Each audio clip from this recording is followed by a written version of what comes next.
नमस्कार। केंद्रीय प्रदूषण नियंत्रण बोर्ड ने राष्ट्रीय हरित प्राधिकरण से कहा कि ई-कॉमर्स कंपनी को प्लास्टिक अपशिष्ट प्रबंधन नियम 2016 के तहत अपनी विस्तारित निर्माता जिम्मेदारी को पूरा करने की आवश्यकता है।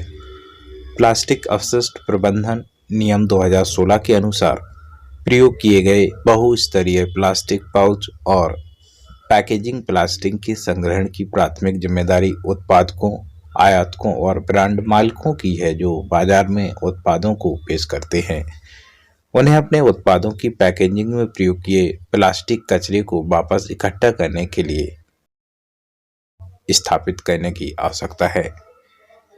विस्तारित निर्माता जिम्मेदारी यह एक नीतिगत दृष्टिकोण है जिसके तहत उत्पादकों को उपभोक्ता द्वारा प्रयोग किए गए उत्पादों के उपचार या निपटान के लिए एक महत्वपूर्ण जिम्मेदारी दी जाती है जो वित्तीय या भौतिक हो सकती है। सैद्धांतिक तौर पर इस तरह की जिम्मेदारी सौंपने से उत्पादन स्रोत से कचरे को रोकने, पर्यावरण के अनुकूल उत्पादों को बढ़ावा देने और सार्वजनिक पुनर्चक्रण एवं सामग्री प्रबंधन लक्ष्यों को प्राप्त करने में मदद मिलती है।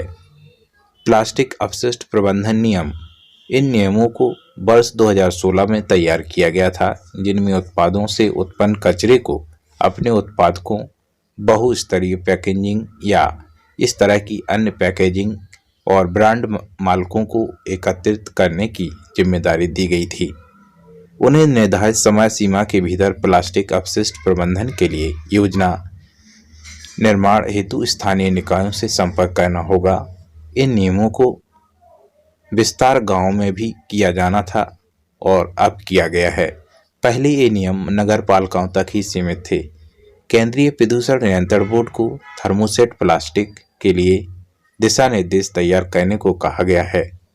इससे पहले थर्मोसेट प्लास्टिक के लिए कोई विशेष प्रावधान नहीं था। ये गैर पुनर्नवीनीकरण बहुस्तरीय प्लास्टिक का विनिर्माण और उपयोग करने वालों को 2 वर्षों में अर्थात वर्ष 2018 तक सूचीबद्ध किया जाना था।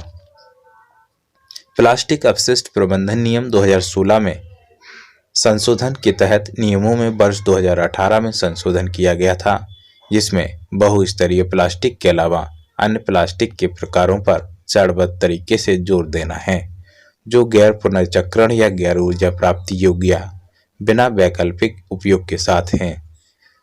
संशोधित नियमों में निर्माता, आयातक, ब्रांड के मालिक के पंजीकरण के लिए एक केंद्रीय पंजीकरण प्रणाली का प्रावधान है।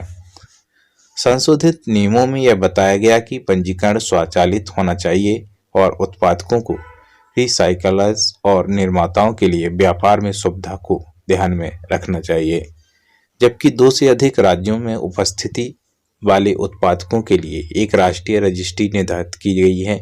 2 राज्यों के भीतर काम करने वाले छोटे उत्पादकों, ब्रांड मालिकों के लिए एक राज्य स्तरीय पंजीकरण निर्धारित किया गया है।